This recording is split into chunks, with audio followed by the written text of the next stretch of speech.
The Suez Crisis of 1956 was triggered by the nationalisation of the Suez Canal by Egypt's president, Nasser, which angered the UK and France as they relied heavily on the canal for their oil supplies, and let's face it, it was also a symbol of their colonial prestige. Ironically, both the UK and France had themselves recently nationalised a whole slew of their own industries, so the hypocrisy of their response to Egypt doing the same wasn't lost on the international community. Anyway, as we well know, this kind of foreign meddling was bound to cause blowback sooner or later, and in the post-war mass decolonisation process that characterised the 1950s, nationalism in Egypt was once again in full swing, with the foreign-owned and controlled Suez Canal being an especially painful affront to Egyptian sensibilities and their sense of sovereignty, not to mention its substantial economic interests. The only problem was the British maintained a garrison of 80,000 troops in the Suez region, and with their role in the creation of the State of Israel, tensions now increased, such that Egypt's King Farouk unilaterally terminated the lease of the British Army base.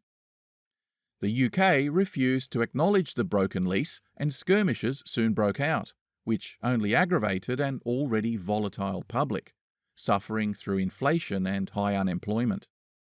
Radical Islamist groups began to agitate for revolution. In 1952, it finally came.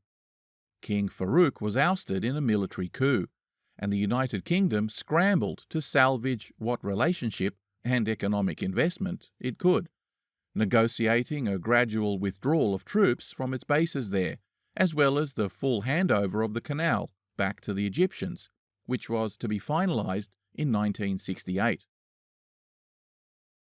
Despite these concessions, President Nasser was concerned that the UK's strong relationship with Iraq and Jordan would see a decline of Egypt's natural leadership and prestige in the Islamic world, and facilitate a transfer of power from North Africa to the Middle East. So a game of one-upmanship between the UK and Egypt ensued, which culminated in the nationalisation of the canal in 1956.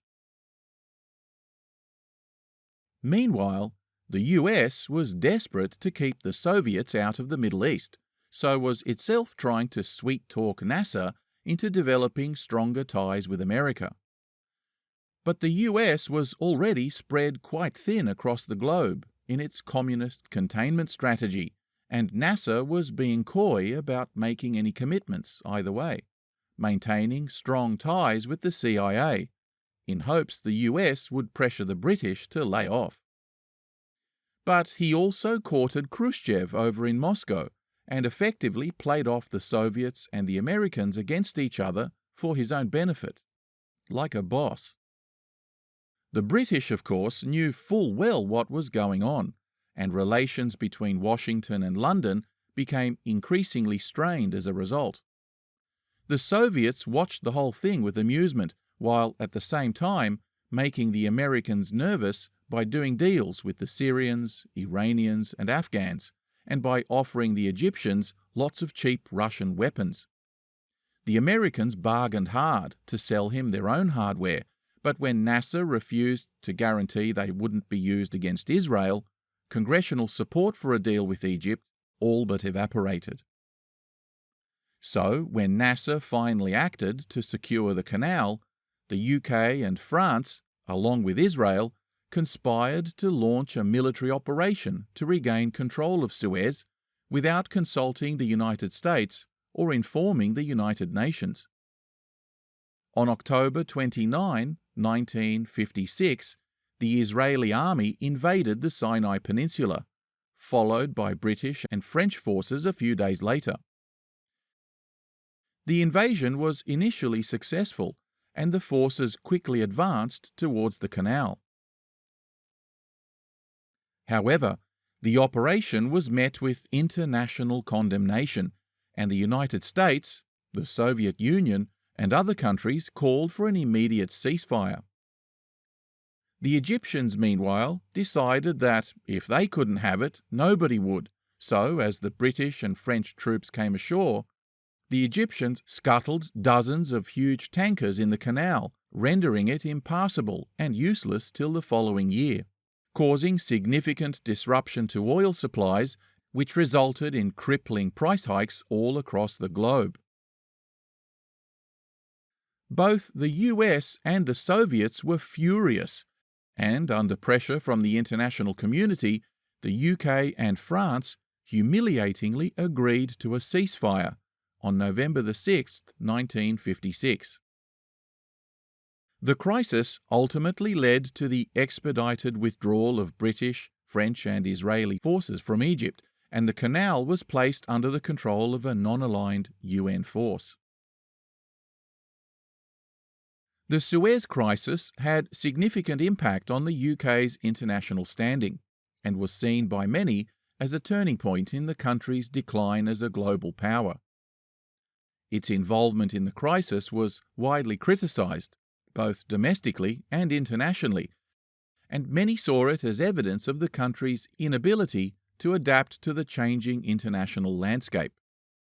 Prime Minister Anthony Eden was criticised even from within his own party and resigned as a result.